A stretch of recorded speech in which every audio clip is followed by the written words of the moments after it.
who are on the platform this morning. Thank you so much for keeping it locked on the station. Let's now go to the news right here on this station.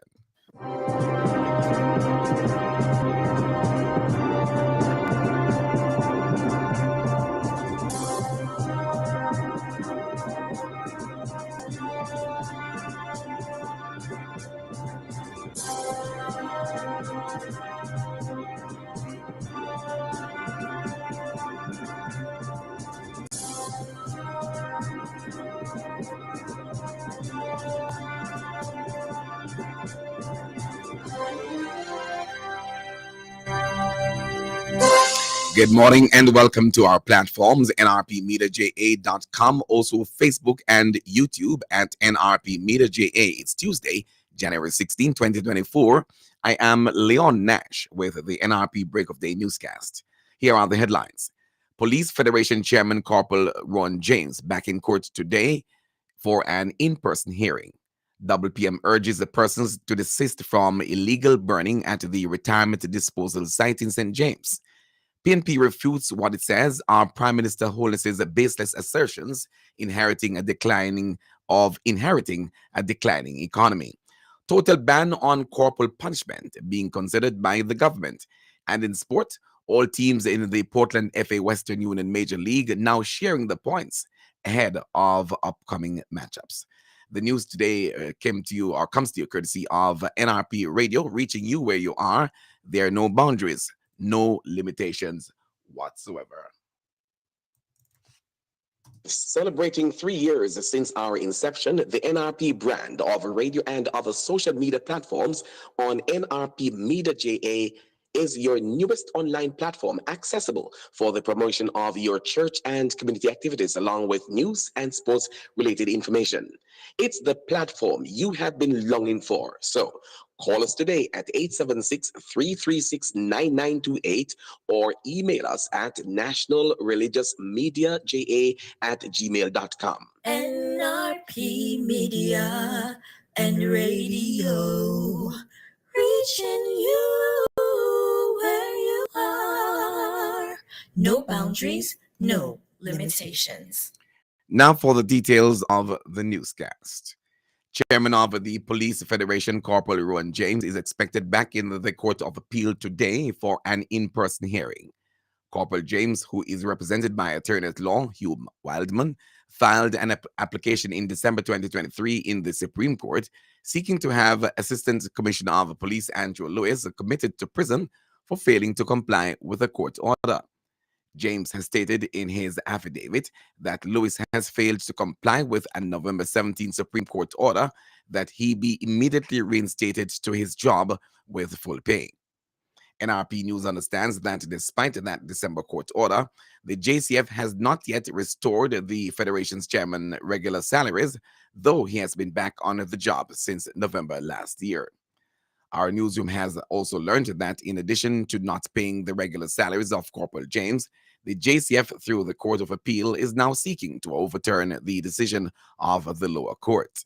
The appeal was filed by King's Counsel Peter Champagny on behalf of Assistant Commissioner of Police Andrew Lewis. Justice Tara Carr had made the order for reinstatement when she granted James leave to go to the Judicial Review Court to seek to quash the decision of the Police High Command that he be interdicted with reduced pay for comments he made at a funeral of a colleague. James stated in his application for contempt of court that Champagny had said in radio comments that, quote, there is a non-compliance with the formal order because there is a pending appeal of the decision of the learned judge. The Western Parks and Markets WPM Waste Management Limited is urging persons not to engage in the practice of illegal burning of the retirement disposal site in St. James. The entity's community relations officer, Shannon Williams, advised that one person was arrested in December in relation to arson at the facility. Speaking during the St. James Municipal Corporation's monthly meeting recently, Ms. Williams reported that the individual made 3 attempts to start the fire, which eventually ignited. She pointed out, however, that the flames, which lasted less than 8 hours, were extinguished using equipment based at the disposal site and with the assistance of the Jamaica Fire Brigade. Meanwhile, WPM's Regional Operations Manager, who also addressed the meeting, praised the Jamaica Constabulary Force for responding quickly to the incident and to apprehend the suspect. Mr. Muir noted that the arrest served as a warning to other persons, pointing out that there have been no further attempts since then to light fires at the site. He advised that WPM continues to institute additional measures to prevent further arson attempts. And Mr. Muir says the WPM is seeking to reduce the quantity of exposed waste at this site in order to improve the facility's management. The People's National Party says it strongly refutes Prime Minister Holness's baseless assertion that his administration did not inherit a growing economy. In a joint statement from Cleveland, the junior shadow minister on finance and the substantive spokesman, Julian Robinson, the team said the Prime Minister's statement is a clear act of political expediency, lacking in both truth and factual support. We have more in this report from Gafar Ellis. In a release, the PNP stated that in 2011, the party then in government inherited an economy tethering on the brink of collapse and an economic meltdown seemed inevitable. It further stated that at the time, there were major policy missteps coupled with the collapse of the IMF standby agreement in 2010 under the then Jamaica Labour Party government severely damaged international confidence in Jamaica's economy and severed the country's access to critical financing that was desperately needed. Furthermore, Minister Robinson, then Junior Shadow spokesman, said when the PNP assumed office in 2011, Jamaica's gross public debt had escalated to an unprecedented 147% of GDP from an estimated 115% in 2007, placing Jamaica amongst the most indebted nations globally. This increase, they say, of over $650 billion in public debt was accrued during the JLP's 4-year tenure. The PNP claimed that under the leadership of former Prime Minister Portia Simpson Miller and former Finance Minister Dr. Peter Phillips, the PNP reduced the public debt to approximately 120% of GDP by 2016. The junior shadow minister noted that at the end of 2011, the economy was declining with a growth rate of negative 0.6. The PNP said the government then managed to turn this around to a growth rate of 1.4% by 2016. He added that the PNP's tenure from 2012 to 2016 was foundational for the country's current macroeconomic stability. The fiscal and economic reforms implemented, including strengthening the fiscal rules, reversing a long history of fiscal deficits, and initiating the preparatory work for the Bank of Jamaica's independence, laid the groundwork for the current economic success. Meanwhile, Mr. Robinson insists that the public deserves an honest and informed discussion about the nation's economic journey, free from political mischaracterizations, and the minister to be truthful in his portrayal of Jamaica's economic history and to acknowledge the substantial efforts made by the PNP during its tenure in office. So the Prime Minister is going on this frolic of misleading the Jamaican people about what he inherited. What he needs to ensure is that we have a Jamaican economy that works for all Jamaicans and not just a few. That we have a Jamaican economy that allows Jamaicans to grow and flourish. That people don't have to live hand to mouth. That is what his focus should be on, building equity. That is what we are committed to as an administration. I'm Gafar Ellis reporting for NRP News. Thank you so much. And before him, or that should be the insert in the report, was from the opposition spokesman on finance, Julian Robinson. A call has special education facilities to be erected in parishes island-wide to serve the growing number of youths who need those facilities to learn and grow. Making the call is JTA President Leighton Johnson. He was speaking at a recent Church Teachers College organized special education conference at the college's Mandeville campus. According to Mr. Johnson, there are students currently in schools who need the specialized facilities as they cannot properly function in the regular setting in the schools.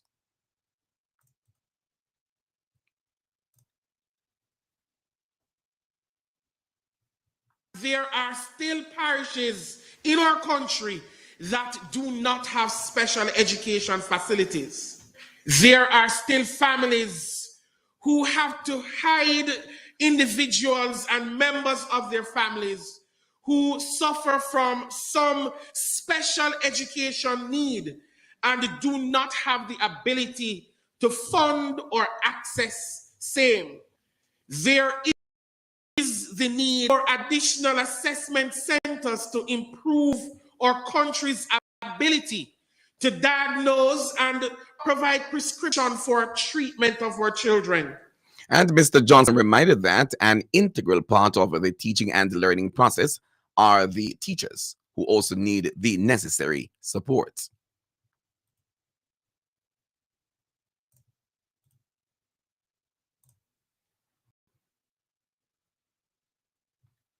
More teachers are needed to acquire the requisite skills and competencies to participate in the assessment process with a view of reducing the wait time for our students.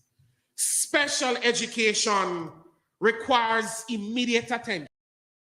Attention from the Ministry of Education, as well as attention from our corporate partners. I join in the call for our policymakers to provide the required funding to advance the cause of special education. That was JTA President Leighton Johnson. You're tuned to NRP Radio. The time is 6:43. A total ban on corporal punishment is among the recommendations of the National Violence Prevention. Prime Minister Andrew Holness announced two of the recommendations while addressing sixth form students and their teachers at Manchester High School in Mandeville on the weekend. The National Violence Prevention Commission was mandated to conduct a continuing comprehensive review of all existing public and private violence programs, as well as the government's strategies. Its purpose is to identify gaps in the prevention and intervention services and make recommendations with respect to appropriate programs. The Prime Minister revealed recently that he had received preliminary data from the Commission and there are some recommendations that will come. He also said that the government has put in place a commission to study the business of violence. The Prime Minister said he thinks the society is, quote, at the point now where it must confront itself on how it uses violence as a means of disciplining children, because that's what corporal punishment is. It is a violation of the personhood of the child, unquote, the Prime Minister indicated. You're listening to news on NRP Radio, your primary Christian source for news, sports, and the weather on nrpmediaja.com, reaching you where you are, no boundaries, no limitations. Now let's give you some sporting information brought to you by Hepburn's Glass. They are located at 13 Chisholm Avenue in Kingston, Jamaica.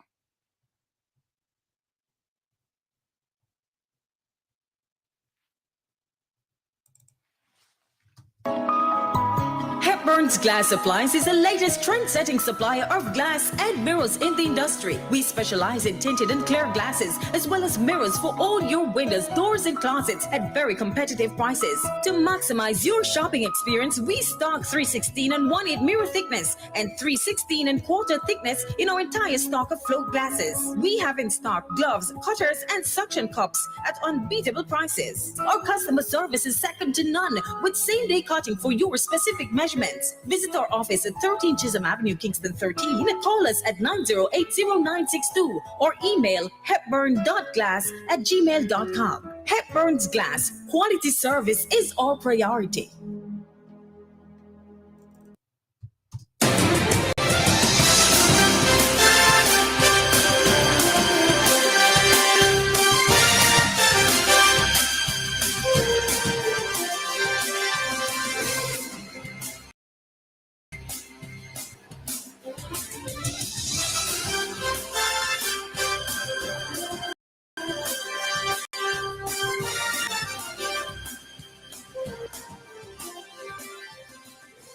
And now for our sports stories on football. The Portland FA Western Union Major League continued on the weekend with all teams now sharing the points. At Berrydale, Rio United was held to a 3-3 draw by Kensington. And at Carter Park, Progressive FC was held to a 3-3 draw, also by Berrydale SC, with a brace from Ramon Russell. A day earlier on Saturday, defending champions Wi-Fi United was held to a 1-1 draw by Ujama CC at the Hectors River. All teams now prepare for the next leg of the journey. The Premier League has charged Everton and Nottingham Forest with breaching its financial rules. Both clubs have been referred to an independent commission for alleged breaches of profit and sustainability rules in their accounts for 2022-2023. Under Premier League regulations, clubs can lose a maximum of £105 million over a 3-season period or £35 million per campaign before facing sanctions. Clubs that breach those rules are at risk of a fine or a points deduction. Finally, on golf, Tommy Fleetwood birdied the final 2 holes to win the Dubai Invitational by 1 shot from Rory McIlroy and Tristan Lawrence on Sunday. It was a roller coaster round from McIlroy, who led by a shot going into the last hole, but hooked into the water and bogey. Overnight, leader Fleetwood capitalized as he drained his birdie to post a 4 under 67 and finish on the 19. That should finish on 19 under. South Africa's Lawrence set the clubhouse target after a superb 64. Englishman Fleetwood held a 1-shot lead over world number 2 McIlroy going into the final round and extended his advantage to 3 after the opening 10 holes. McIlroy, who also found water under the front 9, birdied with the 11th, 12th, and 13th to go level with Fleetwood, but faltered on the 14th green with a 3-putt bogey from just 3 feet. The 4-time major winner bounced back with an excellent birdie on 15 and moved in front when Fleetwood dropped a shot at the next hole. Both players birdied the 17th, but McIlroy hooked his drive left at the final hole and could only manage a bogey. That gave Fleetwood the chance to win it from 10 feet, and he kept his nerve to hold it and take the win, with McIlroy in a tied for second with Lawrence. That's sports in our NRP Break of Day newscast.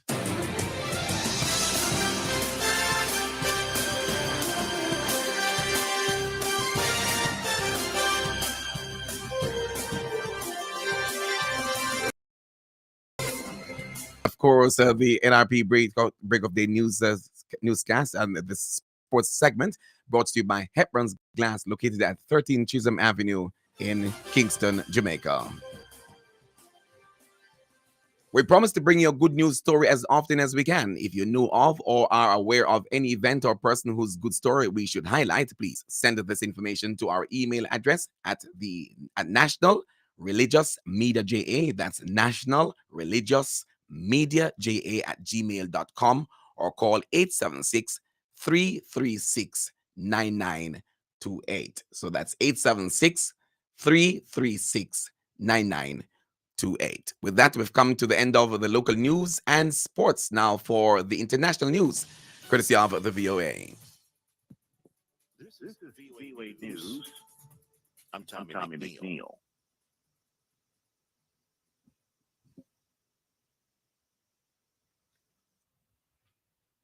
Iran has announced strikes in northern Iraq and Syria as regional tensions escalate. AP correspondent Norman Hall reports. Iran says it launched strikes against what it called spy headquarters and the gathering of anti-Iranian terrorist groups shortly after missiles hit an upscale area near the U.S. consulate in Erbil, the seat of Iraq's semi-autonomous Kurdish region.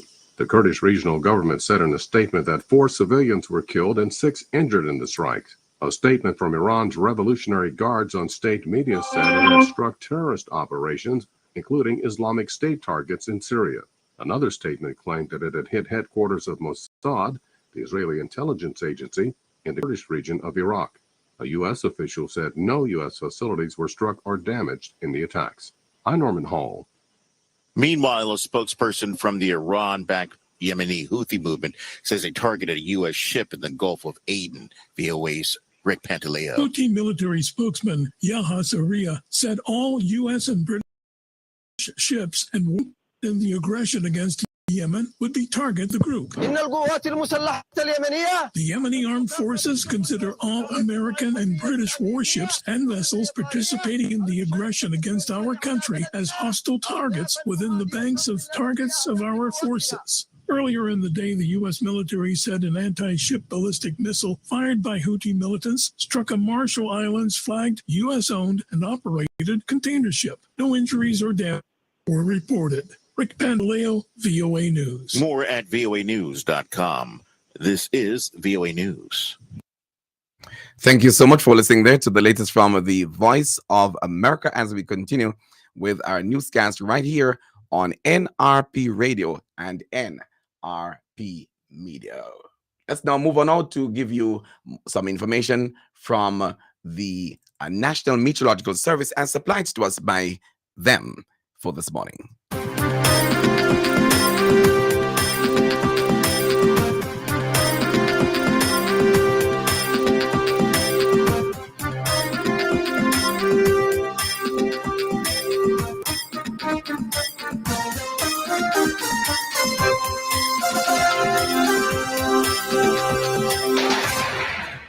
And this morning, the National Meteorological Service is reporting that there is a significant feature of a ridge and low-level jet stream across Jamaica. The ridge is expected to remain across Jamaica through to Wednesday. A trough is expected to move into the vicinity of the island by Thursday. Expect windy conditions starting tomorrow, especially across southern parishes due to the presence of a low-level jet stream. In the 24-hour forecast this morning, expect mainly sunny conditions and windy conditions along coastal areas. This afternoon, it will be partly cloudy, windy, especially across southern parishes. Tonight, expect mainly fair conditions and windy conditions along the south coast. In the 3-day forecast, starting tomorrow, Wednesday through to Friday. On Wednesday, though, mainly sunny in the morning, partly cloudy in the afternoon with possible showers across southern parishes, windy across southern parishes as well. On Thursday and Friday, it will be morning showers across north central and eastern parishes, otherwise partly cloudy. Isolated afternoon showers are also expected across western parishes and hilly areas, windy across southern parishes. In terms of other current regional weather features at this time, there is a cold front across the Gulf of Mexico. And the maximum temperature expected for Kingston and Montego Bay today. In Kingston, 32 degrees Celsius. Montego Bay, 30 degrees Celsius. That is the latest weather report and forecast in the NRP Break of Day newscast. Stand by now for the wrap up of this our newscast.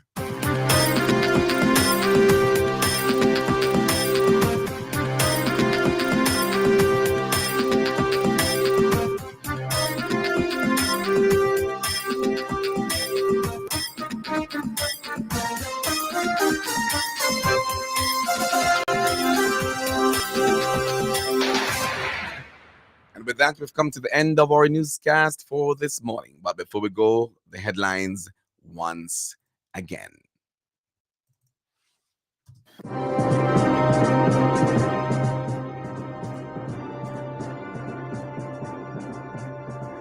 Police Federation Chairman Corporal Ron James back in court of appeal today for an in-person hearing. WPM urges the persons to desist from illegal burning at the retirement disposal site in St. James. PNP refutes what it says are Prime Minister Holness's baseless assertions inheriting a declining economy. Total ban on corporal punishment being considered by the government. And finally, in sports, all teams in the Portland FA Western Union Major League now sharing the points ahead of upcoming matchups. The full package of news today came to you courtesy of NRP Radio, reaching you where you are. No boundaries, no limitations. Here is your invitation to join us again this evening at 6:30 for the NRP Evening News Roundup. We encourage you to join this growing medium, feel fulfilled and informed. On behalf of the news and production teams, I am Leon Nash for NRP News, wishing for you to have a good rest of your morning. And please rejoin us again, as we said before, at 6:30 this evening. Coming up at 7 o'clock this morning, that's in another 3 minutes from now, we've got the repeat program of Let the Word Speak with Reverend Paul Blair. Do enjoy the rest of the day, folks. And thank you so much for coming on board. Please leave a comment in the comments page on YouTube or Facebook, or send us your feedback via WhatsApp at 876 336 9928. Please go ahead and do that just now.